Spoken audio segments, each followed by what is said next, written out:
pressure on or from ISPs would make it difficult or impossible to run an exit relay. However, the third point is the one that I'm going to mostly be talking about today. Tor is not very useful if you can't actually use it to get anywhere. And there's an increasing number of prominent sites on the internet that are restricting what you can do through Tor. And in some cases, Tor is outright blocked, and in other cases, you're sort of slowed down by CAPTCHAs and other ways to sort of make it annoying to visit. So a brief overview of my talk. I'm going to give a little bit of background on Tor and discuss sort of how it's being blocked by internet services today. Then I'm going to talk about Wikipedia, which is a service that, or a website, you may have heard of it, that makes it difficult to edit through Tor. And I'm going to talk about their relationship, and then I'm going to discuss some of the findings that we had from our interview study of Tor users and Wikipedians. So here's some examples of some things that you might see when you're browsing with Tor these days. Now, it's worth pointing out that a lot of these are not individual sites, but rather content distribution networks like Cloudflare and Akamai, or they're hosting providers like Bluehost or anti-spam plugins that sort of affect a huge sort of swath of sites on the internet, not just one. Though there are some individual sites, say like Yelp, that kind of provide their own blocking, but they tend to be somewhat important sites. So before I go any further, I should probably disclose that I'm not exactly a neutral party here. I'm married to Roger Dingledine, who's one of the founders of the Tor project. This work is part of a recent experiment of mine doing research related to Tor while remaining happily married. So far, so good. Furthermore, this work uses qualitative ethnographic methods, which is a bit of a departure from the machine learning work that I usually do. Mitigating both of these factors is my wonderful co-author, Andrea Forte, who's trained in ethnographic methods and conducted all of the interviews that I'm going to talk to you about. So, when I was talking to Roger about this talk, he said, most people at CCC will have heard of Tor by now. I think that's probably true. And they'll be aware that it hides something about your internet when you're browsing the internet. But they might be a bit fuzzy on some of the details. So, very quick recap. When Alice starts up Tor, her client starts by fetching a list of relays from the directory server. Then, the Tor client is going to pick a 3-hop path to the destination server. Hop 1 is going to know who you are, but not where you're going. And then hop 3 knows where you're going, but not who you are. Now, there's a link encrypted from you to hop 3. And then hop 3, which is the exit relay, actually delivers your request to the website. Now, this part is not encrypted by Tor. And as far as the website is concerned, it's actually delivering a request from the exit relay. Usually, when Tor users receive the blocking screens that I showed earlier, it's because the website is blocking the exit relay's IP address. So this can happen either because the site is deliberately blocking Tor by downloading the directory and blocking all of the Tor exit IPs, or because someone did something unpleasant through that exit relay in the past, and it was sort of put on a blacklist incidentally. So there's been some research on this phenomenon, and here's some sort of cutting-edge research that hasn't actually even been presented yet. It's going to be published in the NDSS conference in February by the people up here. And it's looking sort of quantitatively about how prevalent this sort of blocking problem is. And they found that of the top 1,000 Alexa sites, 3.5% of them were actually blocked for Tor users. And you can see on this list on the right that most of the blocking is due to aggregate blockers like these hosting companies and CDNs. It's also the case that most of the sites didn't actually block 100% of the exit nodes, but the bigger the exit is bandwidth-wise, and thus the higher probability of exiting from it, the more likely it was to be blocked. So this graph shows sort of 2,000 blocked sites from Unidata, sort of given the exit node and how probable it was that that exit node would be blocked. So one website that blocks Tor users is Wikipedia. Now, Wikipedia doesn't actually block Tor users from reading Wikipedia, which is very useful because it's a resource that's important for lots of people to be able to reach, sometimes anonymously. But it does prevent them from editing. And that's true even if they're logged in. So according to Wikipedia, Wikipedia is a free access, free content internet encyclopedia supported and hosted by the nonprofit Wikipedia Foundation. Those who can access this site can edit most of its articles, and Wikipedia is ranked among the 10 most popular websites and constitutes the internet's largest and most popular general reference work.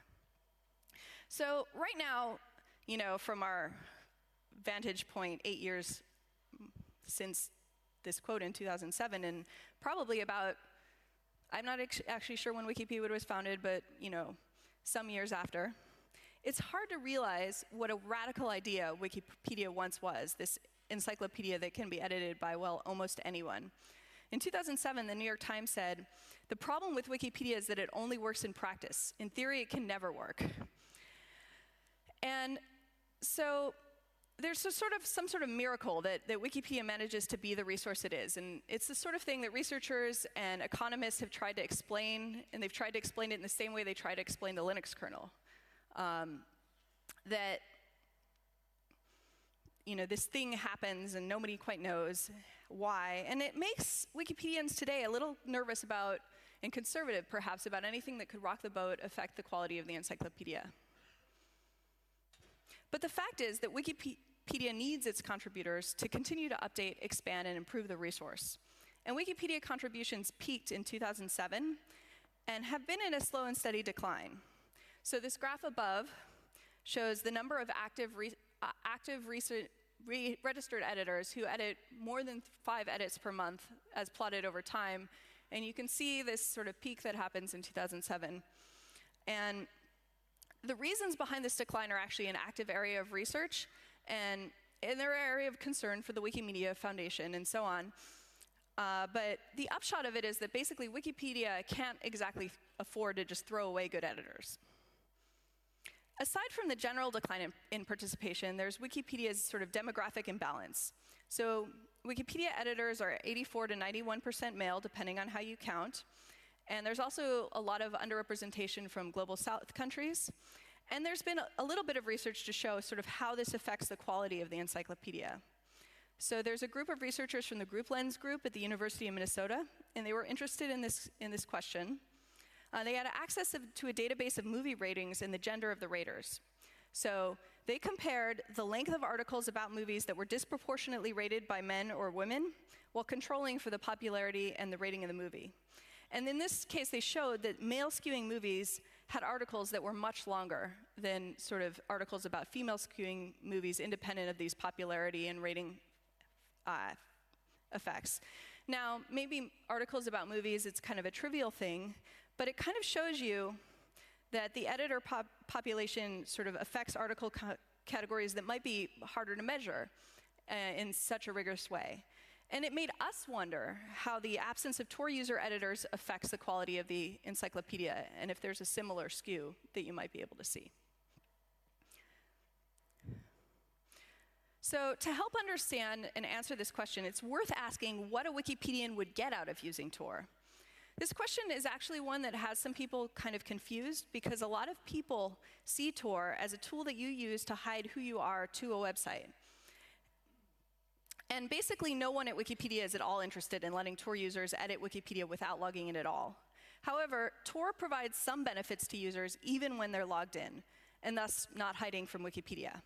In particular, it protects against surveillance by your local ISP or administrative domain, and it can also protect against government surveillance.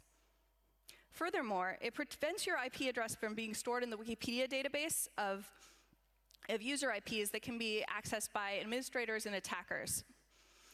We've all seen plenty of cases where attackers get access to databases they're not supposed to. Another property that's sort of probably more easy to think about is reachability. So internet connections could be censored, and Tor might be the only method of actually accessing Wikipedia. And lastly, a lot of Tor users use Tor for all of their internet use, sort of as a mechanism to diversify the user base and provide cover for and solidarity with users that might need Tor for a different purpose. So participation in internet projects and open source projects can be dangerous. So consider the case of Basil Kartabel, who's a well-known Wikipedia editor, open source software developer, and the founder of Creative Commons Syria. He was jailed for 3 years and he's now disappeared. A lot of people think he's dead. He's very well known for having founded the New Palmyra project, which uses satellite and high-resolution imagery to create open 3D models of ancient structures. Now, these structures were raised by Daesh, sometimes called ISIS, in 2015, and so this work that he's done is our sort of best records of these structures that now exist. In another case, Jimmy Wales announced in 2015 that the Wikipedian of the year could not be revealed publicly, because to do so would actually put the person in danger. So the Wikimedia Foundation is also aware that there are some cases where editors need privacy. So then, with all these risks that Wikipedians face and the benefits that Tor can provide, why would it be blocked? Well, it comes down to abuse. The problem of jerks is a real problem on the internet. Though the research is somewhat ambiguous as to the degree to which it's actually made worse by anonymity. There's sort of this very popular theory on the internet that if you take a normal person, anonymity in an audience, they become a total dickwad. Nonetheless, managing abuse is actually somewhat harder with anonymous participants, and there's certainly this perception that anonymity can make people more susceptible to abusive behavior. Fortunately, the cryptographic research community has studied how to reconcile anonymity and blacklisting abusers and has found some pretty promising solutions. The first, which I'll discuss briefly here, is Akub Kapadia's Nimble design.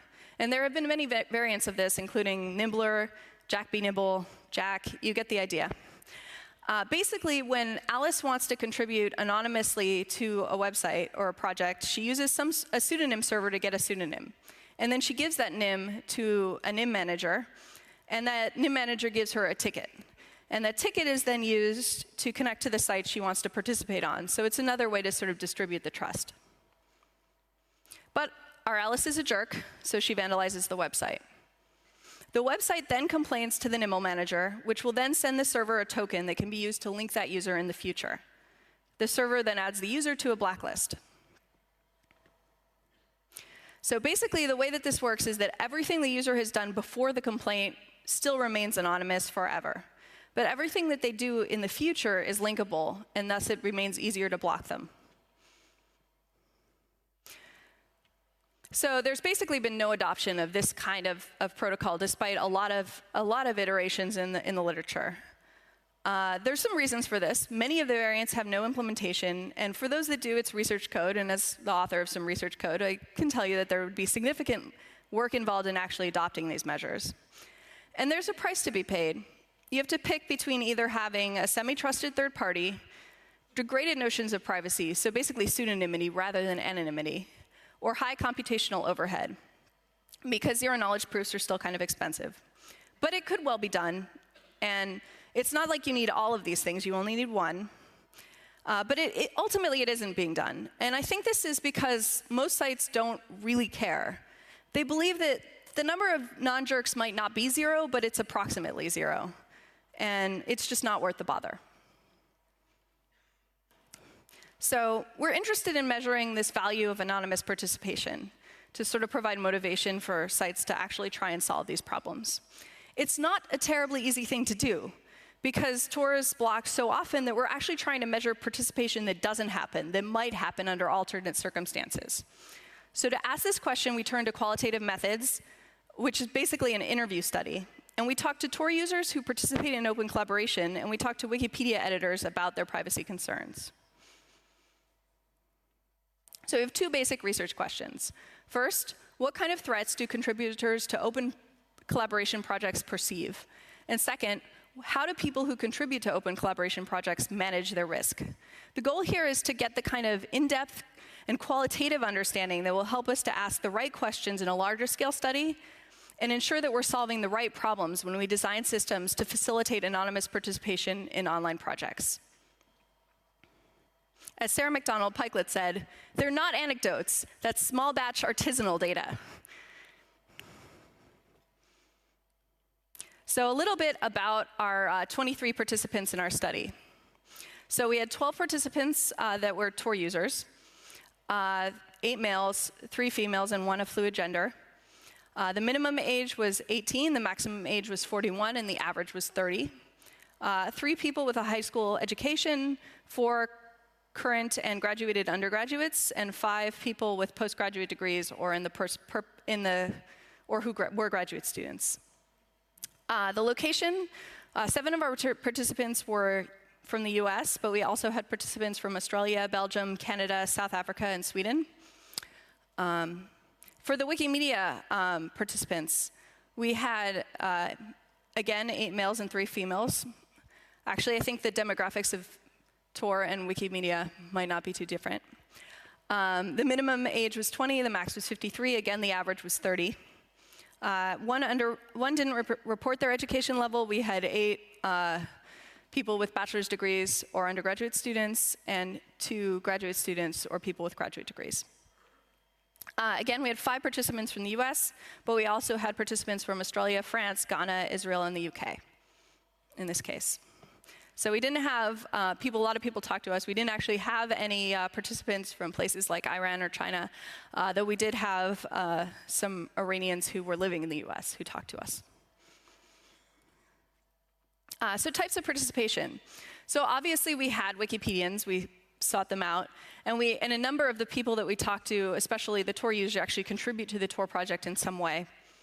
But we asked people about their other participation in the internet, especially Tor users, and we found that there were a lot of people that participate through adding web comments, participating on forums, using Twitter, contributing open source code to projects on GitHub or SourceForge or other projects on the internet, helping with the Internet Archive, or contributing image boards to sites that do that. So our interview protocol, we gave $20 in compensation, gift cards or cash. 30% of people declined this because we would need to sort of register their participation if we give them compensation, and some people didn't want there to be as much of a record. We spoke to people over the phone, using Skype, using various encrypted audio mechanisms. 1 person was interviewed face-to-face. The interviews, again, were all conducted by Andre Forte, and we asked people to tell in-depth stories and prompted them for detail. So our analysis of this is ongoing. It's not done.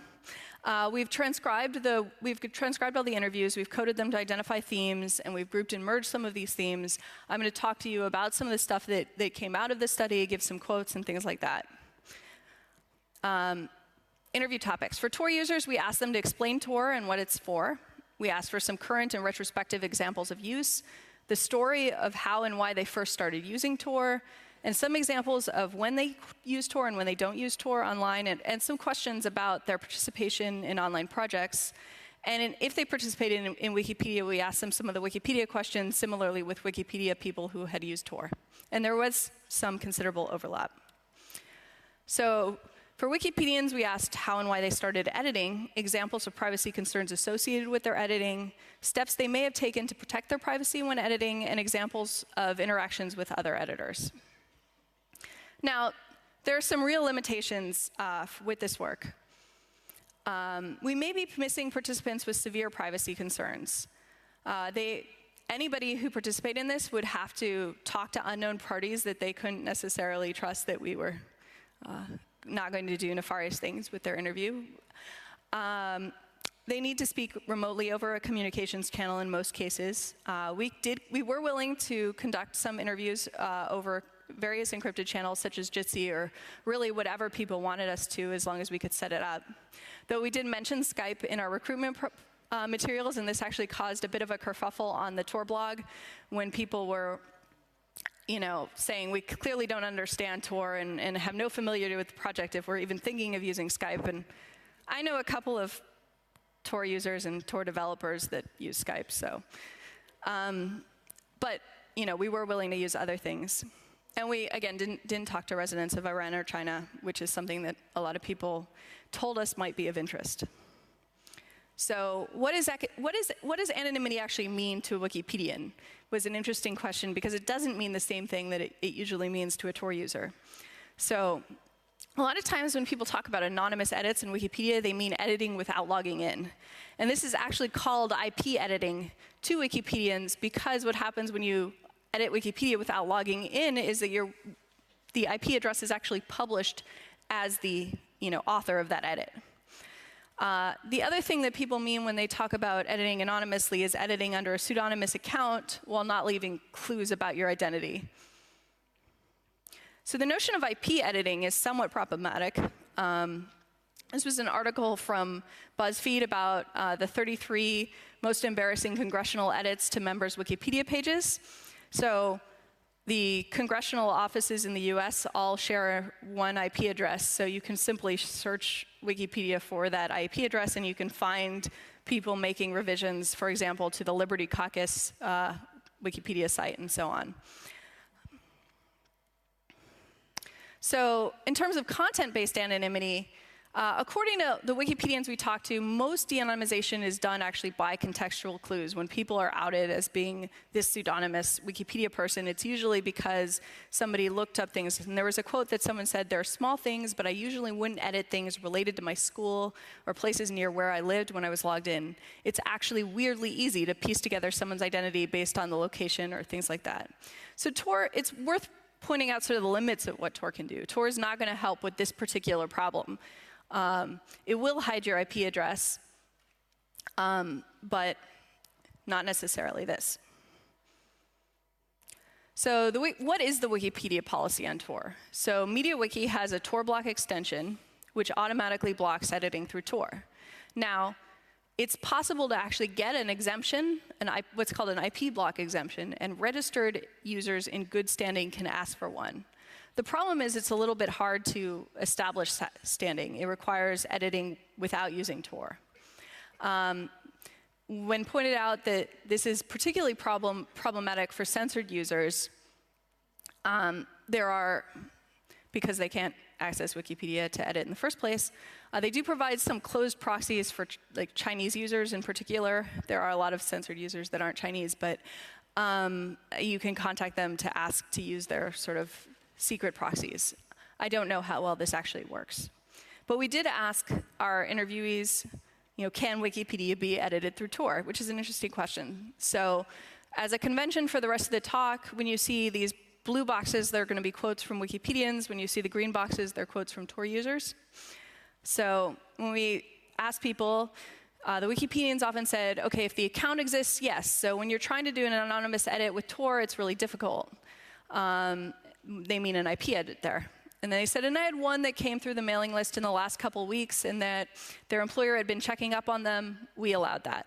So as an administrator, I have a user bot that allows me to get around that, but as well as feeling bad about doing that, but other people don't have that option. From a Tor user, we actually said, but sometimes, like every so many exit nodes, sometimes when it works, so many sites block Tor, try to block it, it's quite annoying as you were trying to do something. So this person sort of saw what, in the research about blocking Tor, not every exit node is blocked, so if you're really determined to make that anonymous edit, you can just kind of keep clicking your new identity and get there.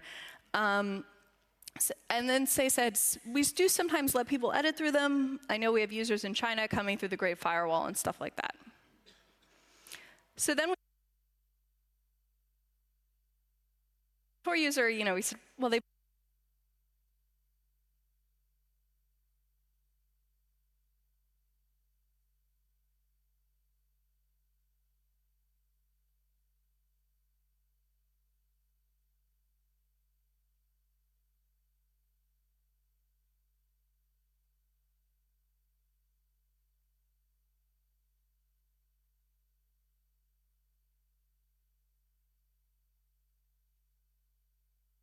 like that. And so because you can change your IP address with the click of a button, it's very difficult to prevent abuse. So there's this sort of notion that maybe it's important for vandalism, but maybe that's a problem, and maybe there should be something that be done. So then a lot of what we asked people about was sort of the threats that they were concerned about from a privacy perspective. So people talked about government threats, businesses, organized crime, private citizens, other project members, and project outsiders. When we grouped the threats, we found sort of 5 or so big threats that lots of people talked about. We had 12 different instances of people talking about sort of surveillance concerns or general concerns about the loss of privacy. About 10 people talked specifically about the loss of employment or economic opportunity that might happen.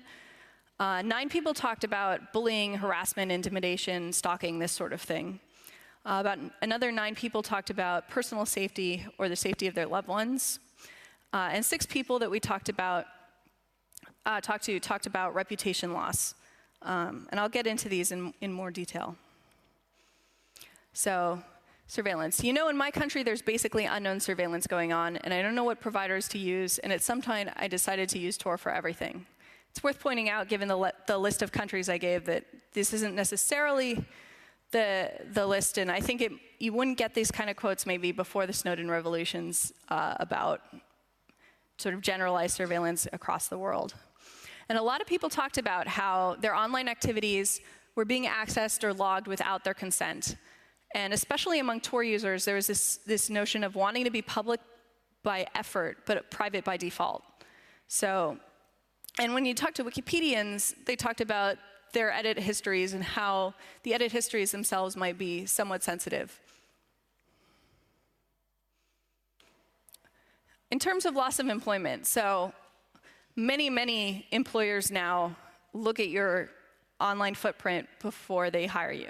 So according to Monster, one of the big employment websites, 77% of employers Google prospective employees. So from a Tor user, we had someone talk about, I am transgender, I am queer, my boss would rant for hours about this kind of person, that kind of person, the other kind of person, all of which I happen to be. And I decided if I was going to do anything online at all, I'd better look into options for protecting myself because I didn't want to get fired. In Wikipedia, someone said, a friend of mine was also involved in this discussion, and he actually got it worse than I did. He's in a position now where anyone who Googles him finds allegations that he's this awful monster. And he's terrified of having to look for work now because you Google him and that's what you find. So these things can have a real impact on people. So, and then there's harassment. So this is a quote from a Wikipedian who said, I would say that the fear of harassment, of stalking and things like that is quite substantial, at least among administrators I know, especially women. And from a Tor user, there was someone who talked about, this is a map of active hate groups in the United States and how they had experienced problems with these hate groups in the past, and they wanted to see who was active in their area, and then so they would go to the websites of these hate groups, and sort of for obvious reasons, they didn't want their home IP address to appear in the logs of these hate group websites. Safety of loved ones, also personal safety.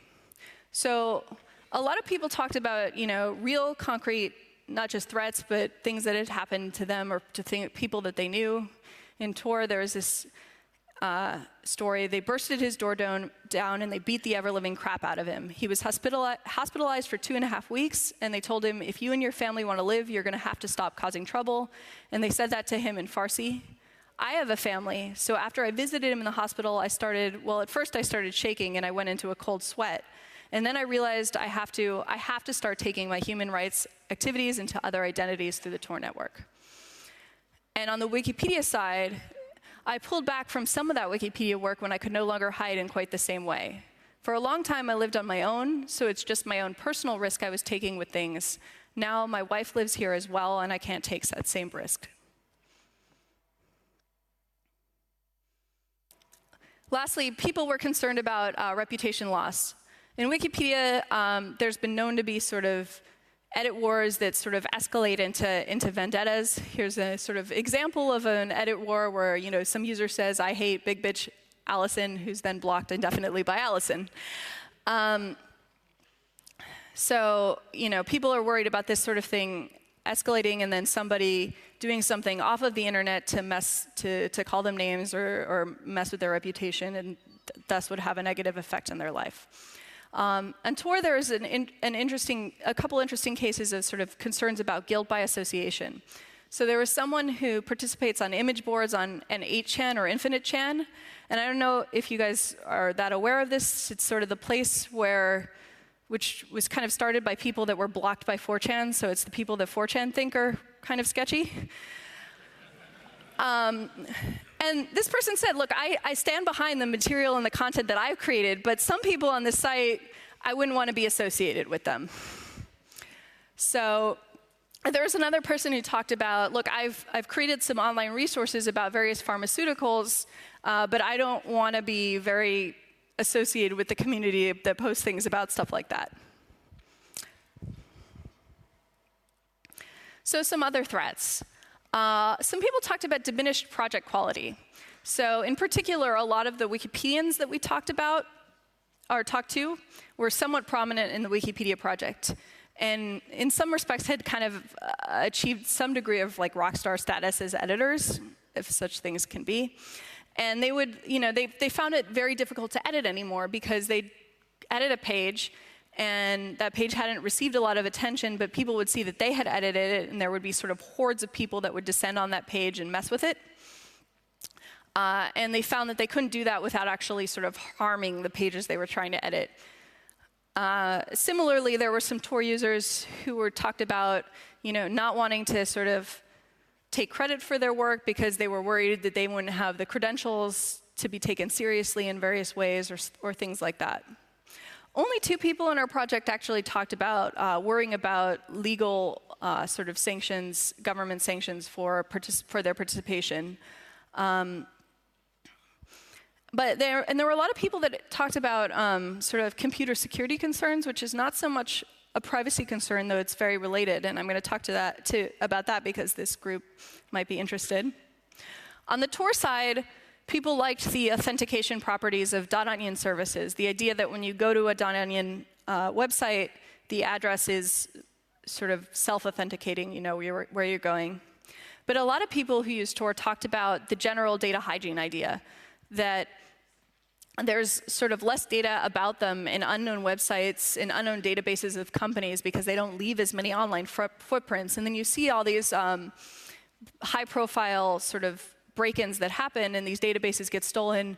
If you're using Tor, maybe you're less likely to be in those databases. So that was the idea there.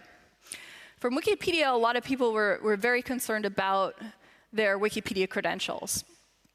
They talked about not logging in on public terminals and things like that, and in particular being concerned about sort of the security of administrative credentials that had privileges to, for example, look up the IP address of users who had edited and things like that, which could be abused. So some concrete things that people were afraid of, not a complete list. Having their head photoshopped onto porn, something that happens sometimes to editors. Being beaten up. Actually, a couple of Tor people mentioned this. Being swatted, receiving pipe bombs, having fake information about them published online. Though there were people that said, look, I don't really see a threat. And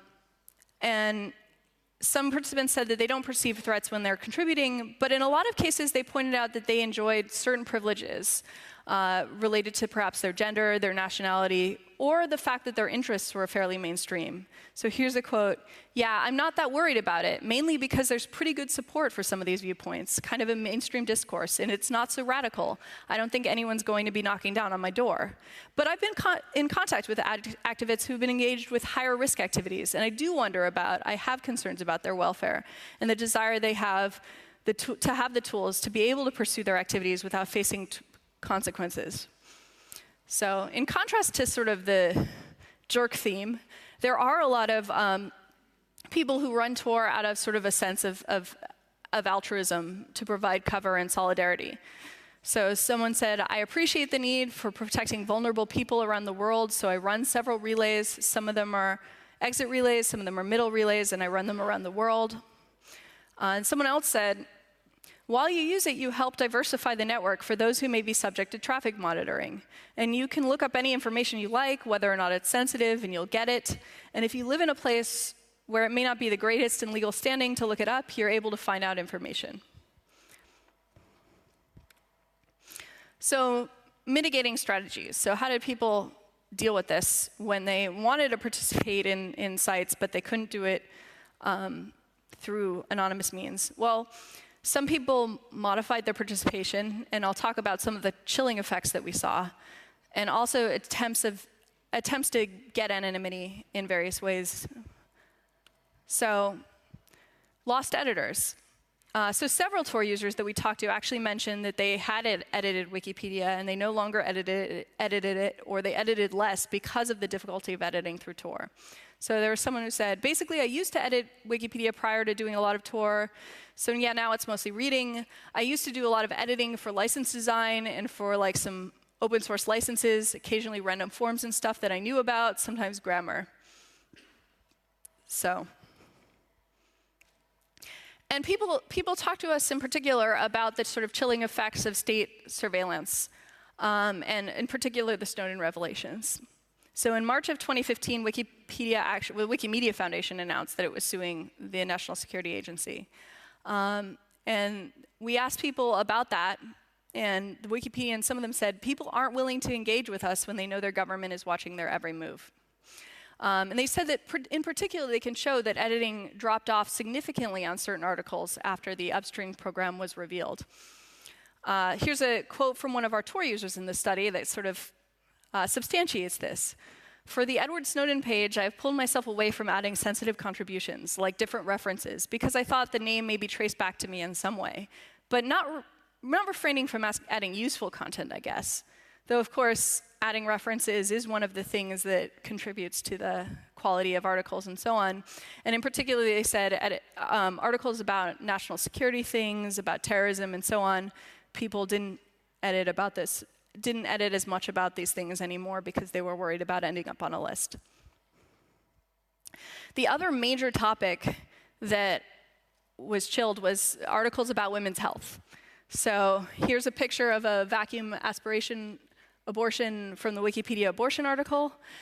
And a couple people told us about how, look, any site that has to do with women or women's issues is more contentiously edited. It's more likely of inflaming people getting into edit wars than sort of other sites. And there are a lot of trolls on the internet, and there's a quote, trolls have called their bosses and been like, do you know that your employee was editing the clitoris article last week? They will do stuff like that. So this means that, in particular, someone talked about I was a medical student, I had my obstetrics textbook open, I was looking at the abortion article, I was thinking about making some changes, but then I just pulled myself back and said, I don't need that in my life, right? So this is another area where privacy concerns about, pushback cause people to not necessarily do things. And then there's this idea of sort of a threshold of participation, that the more involved you are, the more active you are in a project, the more likely you're going to actually encounter real problems. So people involved in curating content, deleting things, promoting things, arbitrating disputes, et cetera, they're going to make enemies. And some of these enemies are going to make nasty threats, and some of them are going to act on them. And so here's another quote of somebody, as long as I have that pseudonym reasonably separated from my real name, I feel fairly comfortable with dealing with these sort of things, dealing with death threats, et cetera, that turns up when you do that. People mentioned in particular from the Wikipedia side that there were two sites, Wikipediocracy and the Wikipedia Review, where people were sort of critiques of Wikipedia, and that people on these sites had sort of done sort of threats and doxing of various admins and people on the arbitration committee.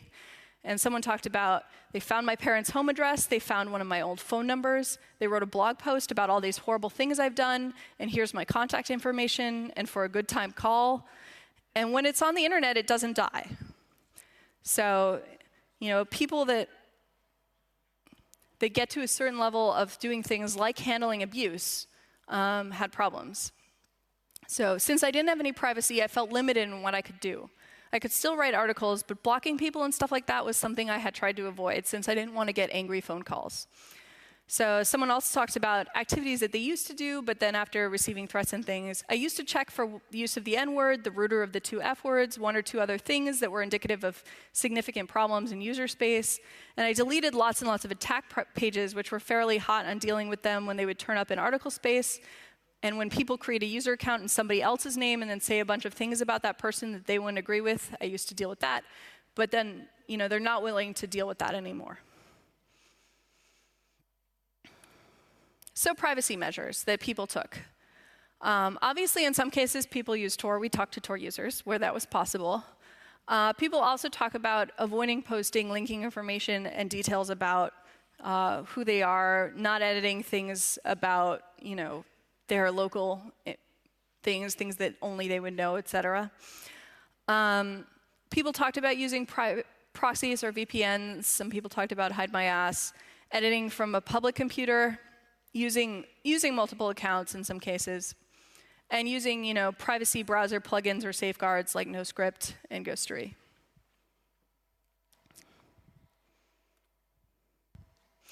So we asked people, both Tor users and not Tor users, if they had used Tor, what they thought of Tor. And there was this person who said, I tried using Tor, I did, when I was younger, and everything was so slow and terrible. I was just like, so not worth it. And in fact, a couple of years ago, Tor was in fact pretty slow. It's gotten better. But the Tor users still talked a little bit about latencies, but a lot of them talked about these issues of CAPTCHAs, unusable website features, the fact that it used to be slow. And Wikipedians on Tor talked about it being slow or too much trouble, just the need to download the software and connect to it every time. And some people found it unnecessary. So there were some other interesting things that came up. Some people talked about how they used information revelation as a defense mechanism. This idea that, OK, I'm going to give you some information about me, so you can't really dox me, because that's my address right there, or whatever. But people talked also about the limits of long-term participation. A lot of people that talked to us had started editing or participating in online projects as sort of a relatively young teenager. And a lot of people start with things like fixing typos before they later become a member of the arbitration committee or something like that. So it's hard to have this long-term perspective when you're first creating your login name, your identity, and so on. Until it happens to you, it doesn't occur to you that, well, why would anyone be Googling me? Why would they want my address? And by the time you realize that all it takes is some kid being bored someday, it's a little late to hide it. So I'd like there to be, I don't even know how there could be, because people don't really read things on the internet, but I wish we had a way to warn people, no, you should really give this some serious thought. So as most good, small ethnographic studies do, and as this one was intended to do, it sort of raises more questions than answers. And that was our goal. We're hoping, we learned that Tor users and Wikipedians share some privacy concerns, but they do have some different perspectives. And we did learn that some value of participation is being lost when people can't participate in a private way. We'd like to use this work to do some follow-up studies and also perhaps build a larger survey study so we can learn more, say things that are more quantitative about this work. If you find this topic interesting, a short plug for the Privacy Enhancing Technology Symposium, which will be in July in Darmstadt, something to look up. We're not presenting this particular work here, but there's a lot of work on Tor, anonymity, privacy, so on, from the research community. And I'd like to thank my co-authors, Andrea Forte and Nazanin Adalibi, our interview participants, the Wikimedia Foundation, the Tor Project, the National Science Foundation that funded Andrea and my participation in this project, and all the people whose images I used in my slides. So thanks. Any questions? And by the way, I'll be here for the whole conference, so if you can find me afterwards.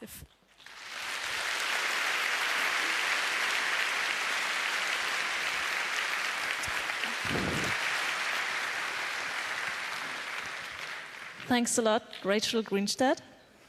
And so we hopefully have a few questions from you in the audience. You can line behind the microphones.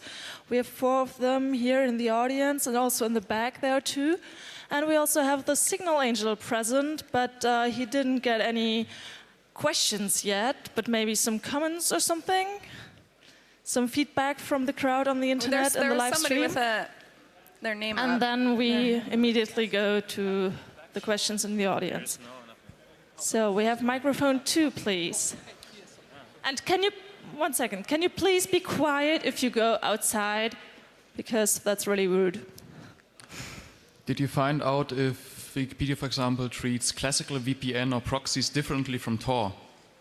If what? If they treat them differently from Tor, so do they have the same policy in place for blocking, let's say, private VPN, which can also be used to change the IP with a click of a button if you want to bully someone, but it might offer less privacy than Tor, but if you really only want to bully someone, that might be enough? I think it depends is the answer.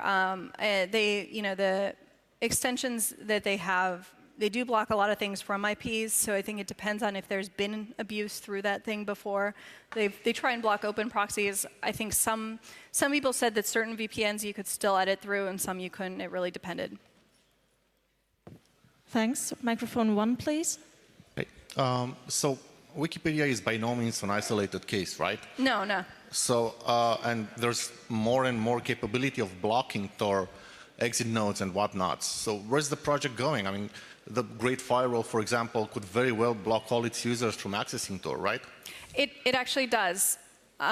So it blocks people from accessing Tor and it blocks people from accessing Wikipedia.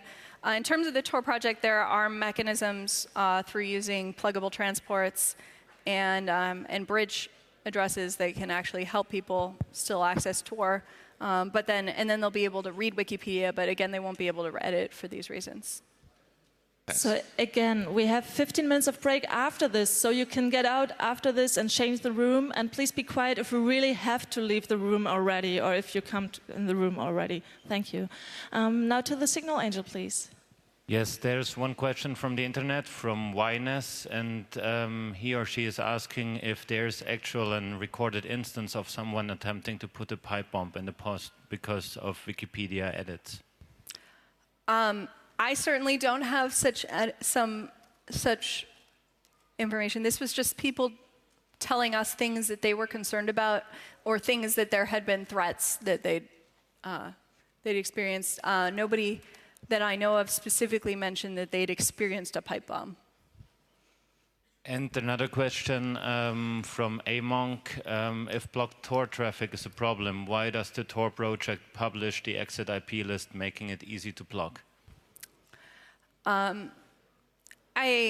would be a question for the Tor people. My understanding of it is that the Tor project does try and be a good internet citizen, and they don't want to encourage the kind of sort of arms race that would happen with sort of people trying to like find all the exits and block them versus making it just look, here it is, this is what's going on. And it's also very helpful when you're running an exit node to be able to say, look, this thing is an exit node, and that's what was going on when this thing happened through my computer.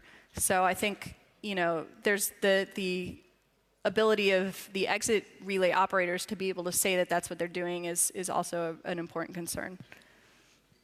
Okay, so there's standing somebody at microphone 5. Yes. You mentioned zero knowledge proofs in the beginning. Is there any more research on this? Yeah, so if you look at the research on Nimble by Apu Kapadia, there's also some people in Nick Hopper's group at the University of Minnesota. There's also Ryan Henry at Indiana University that's done a lot of work on this, and Ian Goldberg's group at Waterloo. Those are the people that I would look up in terms of anonymous blacklisting schemes, and I'm sure I'm forgetting some of them right now, so hopefully they'll forgive me, but those are good places to start. Okay, so we have the next question at microphone 1. Yeah. Do you know if Wikipedia ever thought about hashing IP addresses so that the contributions are still unique, but the users are anonymized? Nobody at Wikipedia talked to us about that, so I do not know if they've thought about that or not. Mm-hmm. Okay. Yeah. Okay, and the last comment or question at the Signal Angel microphone. Thanks. Not really a question, more a comment. I just wanted to highlight that indeed Wikipedia blocking Tor is a pretty big concern also for Tor users, because, for instance, the French Wikipedia articles about Tor have very, very poor quality, and lot of people end up asking us questions about Tor and are misinformed because of that. And I cannot fix it because I'm not willing to edit Wikipedia without Tor. Yeah. And that's also a pretty big issue, I think. Yeah, so it would be interesting, I think, from our perspective, using this to then look at the articles, the types of articles about Tor, about anonymous participation, where we would suggest we'd like to do a bigger study to learn what articles about that anonymous users would edit if they were going to edit Wikipedia, and then we could do an analysis like they did about the movie sites to figure out if these articles are in some way shorter or of lower quality than other articles because of they're missing that perspective. Thank you, Rachel. Thank you for the questions. And yeah, warm applause again for Rachel Greenstad. Thanks.